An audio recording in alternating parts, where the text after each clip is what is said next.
Welcome to our channel. இந்த வீடியோவில் RRB group D எக்ஸாமில் ப்ரீவியஸ் இயரில் கேட்கப்பட்ட கொஸ்டின்ஸ் பற்றி தான் பார்க்க போகிறோம். இந்த சேனலுக்கு புதுசுன்னா சப்ஸ்கிரைப் பண்ணிக்கோங்க, பெல் ஐக்கானும் கிளிக் பண்ணி வச்சுக்கோங்க.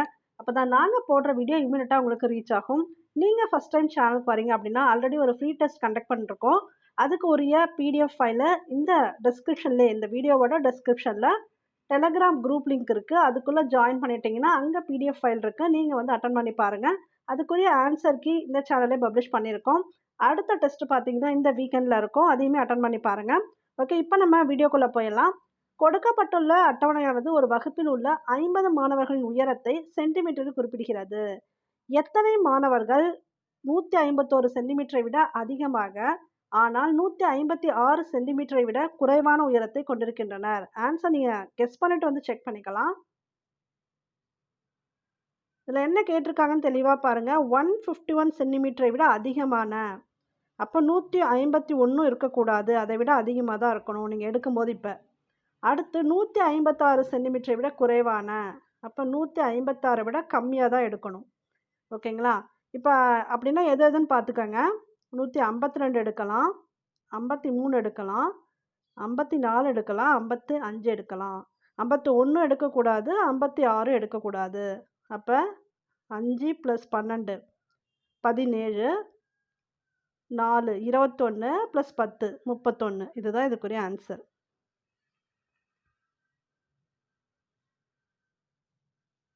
பின்வரும் வரைபடங்களில் எத்தனை முக்கோணங்கள் உள்ளன? இதில் மொத்தம் பார்த்தீங்கன்னா 18 முக்கோணம் இருக்குது. இது உங்களுக்கு வெளிப்படையாக தெரியுது. 1 2 3 4, 1 2 3 4, மொத்தம் 8 முக்கோணம். இது இல்லாமல் பாருங்கள், இப்படி ஒரு முக்கோணம் வருதா, இப்படி ஒரு முக்கோணம் வருதா, அப்புறம் இப்படி ஒன்று வரும், சாரி இப்படி வரும், இப்படி, அப்புறம் இப்படி, இதில் ஒரு 4. அப்போ இதே மாதிரி இந்த கட்டத்துலேயும் வருமா, +4. இப்படி சொல்கிறேன், இப்படி இப்படி, அப்புறம் இது இப்படி இப்படி. ஸோ இப்போ மொத்தம் எத்தனை வருது? 8 4 12 + 4 16. ஞாபகம் வச்சுக்கோங்க. இன்னும் 2 முக்கோணம் எங்கே வருதுன்னு சொல்கிறேன். இப்படி வருது பாருங்கள், இப்படி போய் இப்படி போய் இப்படி வருது பாருங்கள், இது ஒரு முக்கோணம். இப்படி வந்து இப்படி வந்து இப்படி வருது பாருங்கள், இது ஒரு முக்கோணம். ப்ளஸ் 2 முக்கோணம். மொத்தம் இந்த படத்தில் 18 முக்கோணம் இருக்குது. இதுதான் ஆன்சர். ABCDE ஆகியோர் ஒரு வரிசையில் அமர்ந்திருக்கிறார்கள். இப்போ இந்த வரிசை மாதிரி கொடுத்துருக்காங்க. கடைசியாக யார் வந்து எங்கே அமர்ந்திருப்பாருன்னு கேட்பாங்க. சரி, இப்போ டைரெக்டாக சம்முக்கே போயிடலாம்.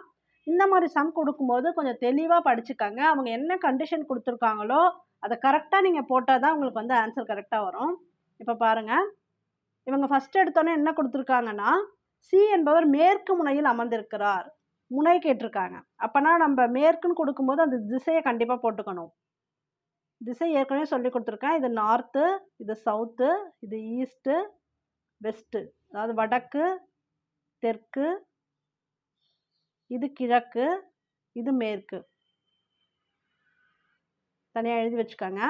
இப்போ என்ன சொல்லியிருக்காங்கன்னா, சி வந்து மேற்கு முனையில் அமர்ந்திருக்கிறார். அப்போ சி வந்து மேற்கு முனை, இந்த எட்ஜில் போட்டுக்கலாம் சி.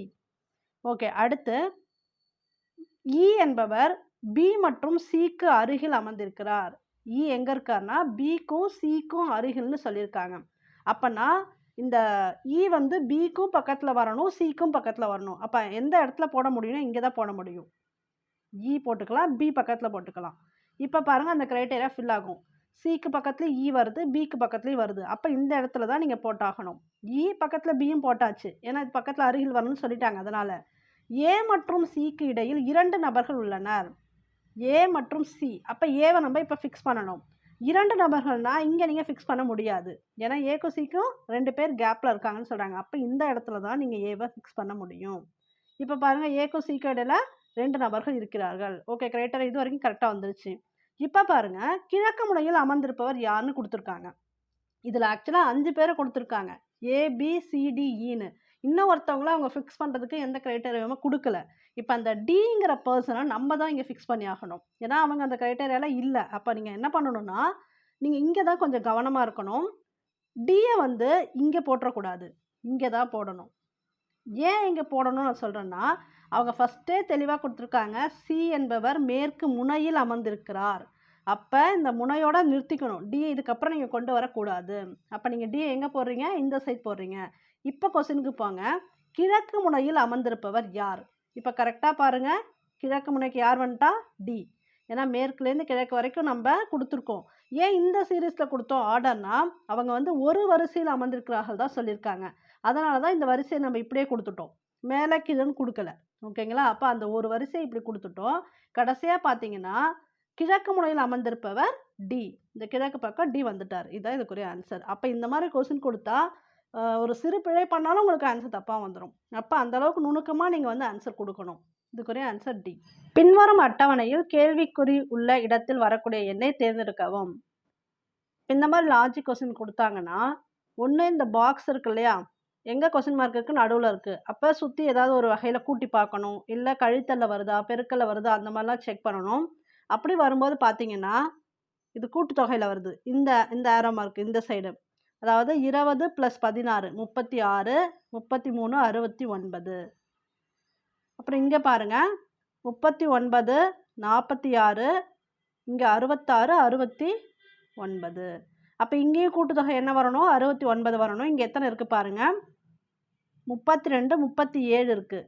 அப்போ 37ஓட எதை கூட்டினா உங்களுக்கு 69 வரும்? 32 கூட்டினா 69 வரும். எடுத்தோடனே உங்களுக்கு ஞாபகம் வராது. இப்படி தான் இருக்குன்னு நீங்கள் கெஸ் பண்ணணும். இந்த சைட் கூட்டி பார்க்கணும், இந்த சைட் கூட்டி பார்க்கணும், இல்லை மைனஸ் பண்ணியிருக்காங்களா எல்லாம் செக் பண்ணிங்கன்னா உங்களுக்கு ஒரு ஐடியா கிடச்சிரும். ஸோ இது வந்து 32 தான் ஆன்சர். செக் பண்ணிக்கலாம். 32 தான் ஆன்சர். பின்வரும் அட்டவணை ஒரு தொழிற்சாலையில் பணிபுரியும் 5 தொழிலாளர்களின் எடையை கேஜியில் காட்டுகிறது. தொழிலாளர்களின் சராசரி எடை என்ன? ஒரு 5 தொழிலாளர்களோட எடை கொடுத்துருக்காங்க. சராசரி கண்டுபிடிக்கணும்னா எத்தனை நம்பர் கொடுத்துருக்காங்களோ அத்தனையும் கூட்டிட்டு எத்தனை நம்பரோ அந்த நம்பரை வச்சு நீங்கள் டிவைட் பண்ணிங்கன்னா உங்களுக்கு சராசரி கிடைச்சிடும். இங்கே வர ஆன்சர் தான் சராசரி. முதல்ல இங்கே இருக்கிறதெல்லாம் கூட்டிக்காங்க. 65 + 55 110, 120, 190, 240,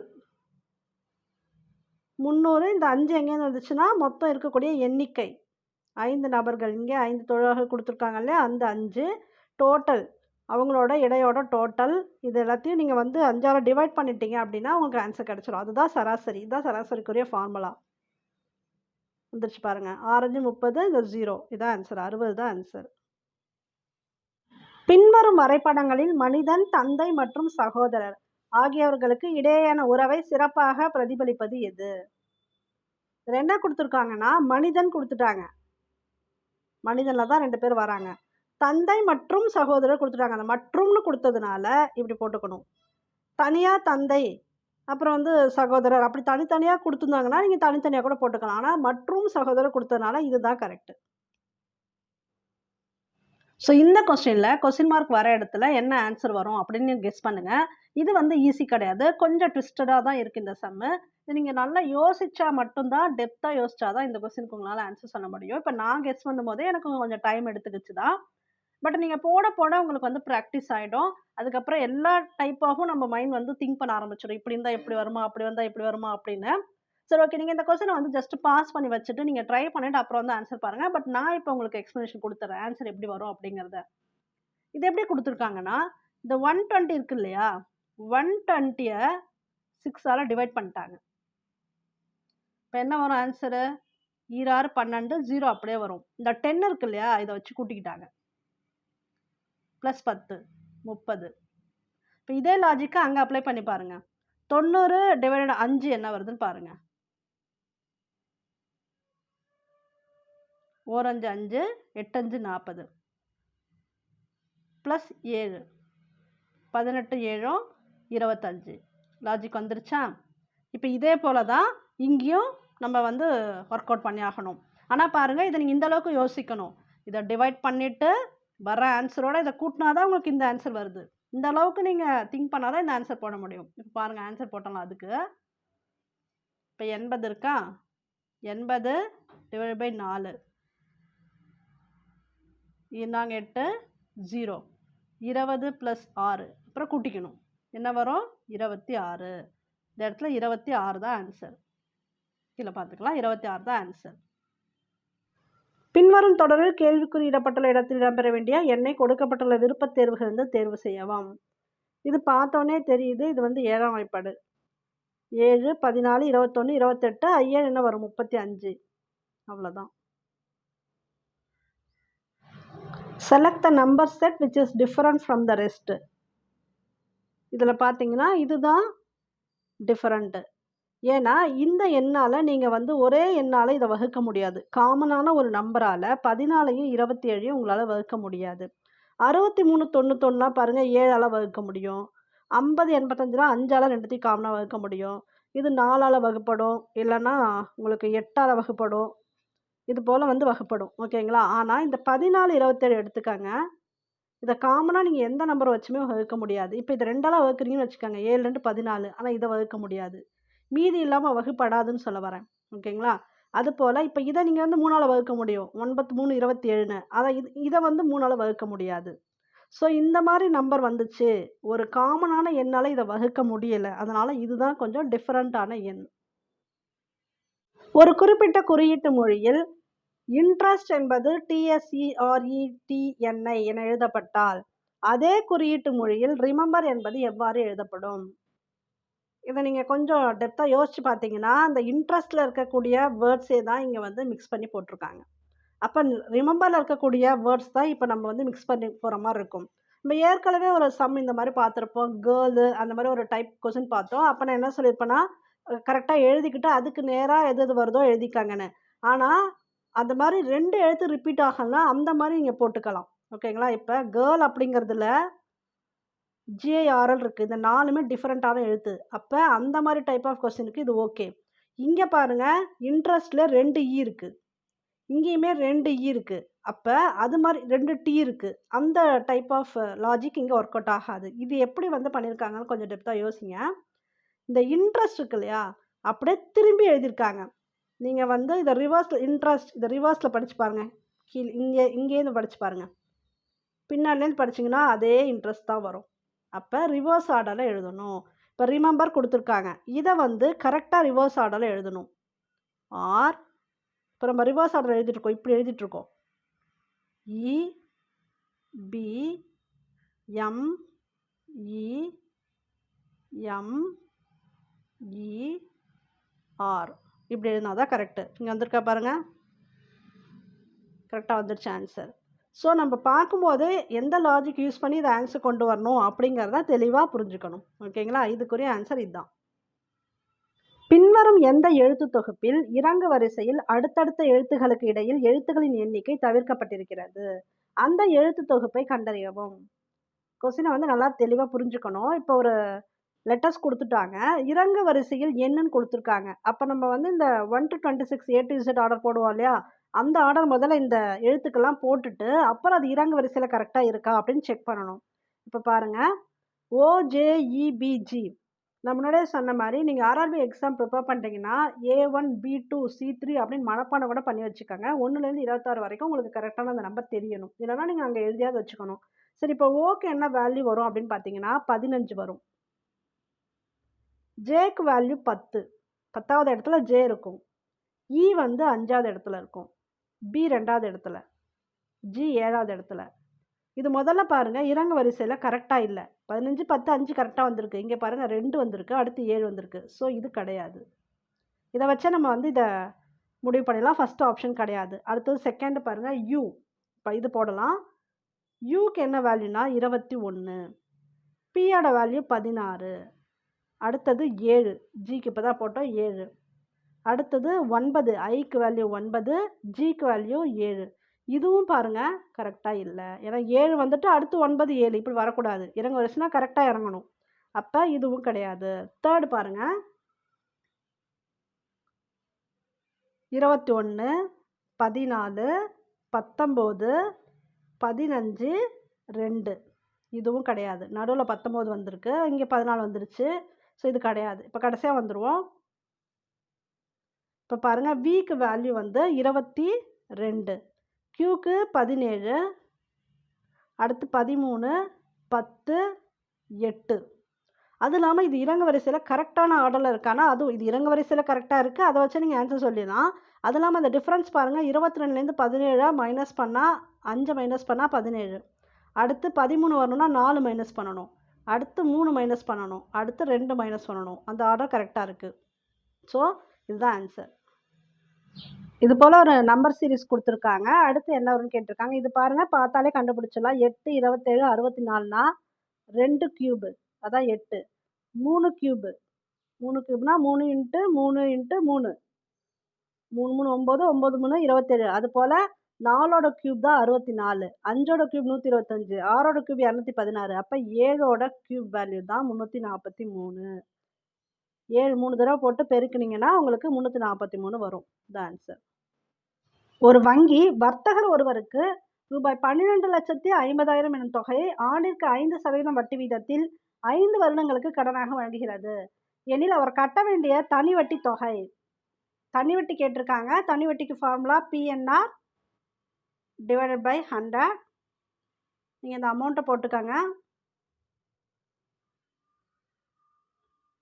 into number of years 5, rate of interest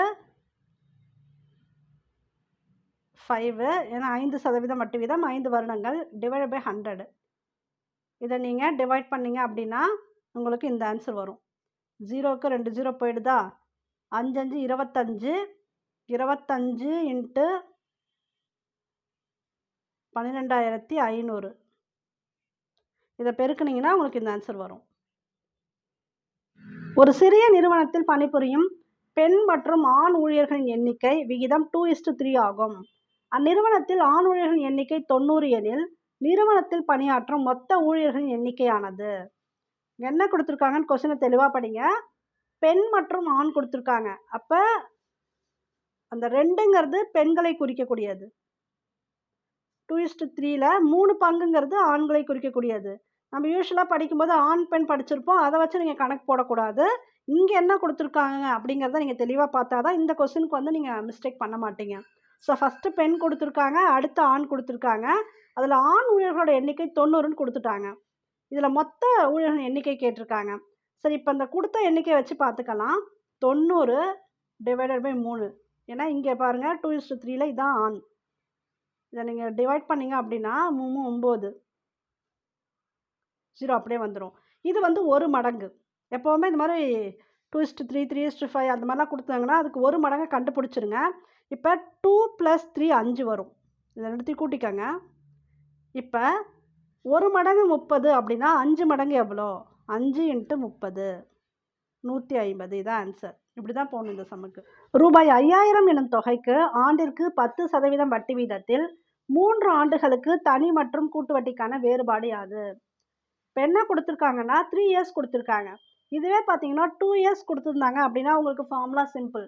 P × R/100 போட்டு நீங்கள் ஆன்சர் போட்டுடலாம். ஆனால் இவங்க கொடுத்துருக்கிறது 3 இயர்ஸு. 3 இயர்ஸ் கொடுத்துருந்தாங்கன்னா ஃபார்முலா கொஞ்சம் சேஞ்ச் ஆகும். இது உங்களுக்கு புதுசாக இருக்கும். நீங்கள் தனியாக எழுதி வச்சுக்கோங்க. P × R/100 into 3 + R/100. இந்த ஃபார்முலா எப்போ வரும்?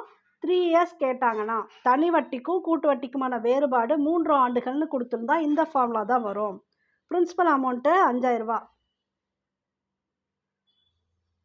R/100 10%. அப்போ 10/100 ஸ்கொயரில் வர்றதுனால 2 தடவை போட்டுக்கலாம். 10/100 இன்ட்டு இப்போ இந்த 3 + R/100 இருக்கு இல்லையா? R வந்து என்னது? அதே 10 தான். இங்கே வந்து 10 தான். ஓகேங்களா? 3 × 100 300 + 10 310. 310 டிவைடட் பை 100. இதை அப்படியே கிராஸ் பண்ணிட்டீங்கன்னா உங்களுக்கு ஆன்சர் வந்துடும். இந்த 2 0க்கு 2 0 போயிடுச்சு. இங்கே ஒரு 0, இங்கே ஒரு 0 போயிடுச்சு. இங்கே ஒரு 0, இங்கே ஒரு 0 போயிடுச்சு. இங்கே ஒரு 0, இங்கே ஒரு 0, இந்த 0க்கு இந்த 0 போயிடுச்சு. ரிமைனிங் இருக்குது 5 × 31. இதை நீங்கள் பெருக்குனீங்கன்னா உங்களுக்கு 155. 1 5 5, 3 5 15, 155 இதுக்குரிய ஆன்சர். ஸோ இந்த ஃபார்முலா எழுதி வச்சுக்காங்க. ஒரு குறியீட்டு மொழியில் Surat is a hot place என்பது a hot is place Surat மற்றும் water vapour to air here என்பது to air vapour here water என்றும் எழுதப்பட்டுள்ளது. எனில் அதே மொழியில் Shimla is a hill place என்பது எவ்வாறு எழுதப்படும்? இதில் பாருங்கள் ஃபஸ்ட்டு ரெண்டும் கரெக்டாக எழுதியிருக்காங்களா பார்த்துக்கோங்க. A hot is place Surat. A hot இங்கே 3வது வேர்டு, அடுத்து ஹாட்டுங்கிறது 4வது வேர்டு. அதான் வச்சு ஸ்டார்ட் பண்ணியிருக்காங்க ஃபஸ்ட்டு செகண்டாக. அதே போல் டூ ஏர் இந்த 3வது 4வது வேர்டு தான் ஃபஸ்ட்டு செகண்டாக ஸ்டார்ட் பண்ணியிருக்காங்க. டூ ஏர் அப்படின்னு. அடுத்தது ஈஸு இங்கே 2வது வேர்டு. இங்கேயும் பாருங்கள் வேப்பர் 2வது வேர்டு கரெக்டாக வந்துடுச்சா? ஓகே. அடுத்தது என்ன கொடுத்துருக்காங்க? பிளேஸு, அதாவது லாஸ்ட்டாக இருக்கிறது. இங்கே லாஸ்ட்டாக இருக்கிறது என்னது? ஹியரு. அடுத்தது ஹியர் தான் கொடுத்துருக்காங்க. ஓகே. அடுத்தது என்ன கொடுத்துருக்காங்க? சூரத்து ஃபஸ்ட்டு வேர்டு. வாட்டர் இங்கேயும் வாட்டர் தான் வருது. அப்போ ஏதாவது ஒன்று நம்ம எழுதிக்கிட்டு அதை வச்சு நம்ம ஷிம்லாவுக்கு இதை செட் பண்ணிக்கலாம். இப்போ பாருங்கள், Surat is a hot place. அதே போல் Shimla is a hill place. அப்போ இங்கே எது வந்து ஃபஸ்ட்டு எடுத்துக்கணும் அதை பாருங்கள். ஏ ஹாட்டுன்னு கொடுத்துருக்காங்க 3வது 4வது. அப்போ நம்மளும் என்ன பண்ணிக்கணும்? ஏ ஹில் 3வது 4வது ஃபஸ்ட் எடுத்துக்கிட்டோம். அடுத்தது ஈஸு இங்கே 2வது எழுத்து. இங்கேயும் ஈஸ் தான் 2வது. அப்போ ஈஸ் போட்டுக்கலாம். பிளேஸு பிளேஸ் வந்து லாஸ்ட் வேர்டு. இங்கேயும் பாருங்கள் பிளேஸு, அதை எடுத்து எழுதிக்கலாம். அடுத்தது பாருங்கள் சூரத்து, இங்கே ஷிம்லா. இப்போ ஆன்சர் கரெக்டாக வருதா செக் பண்ணிக்கோங்க. A hill is place Shimla. Okay, இதான் ஆன்சர். அவங்க என்ன லாஜிக் கொடுத்துருக்காங்களோ அதை அப்படியே நம்ம ஃபாலோ பண்ணால் நமக்கு ஆன்சர் கிடச்சிடும். ஓகே, இந்த சேனலுக்கு புதுசு அப்படின்னா சப்ஸ்கிரைப் பண்ணிக்கோங்க. தேங்க்யூ ஃபார் வாட்சிங்.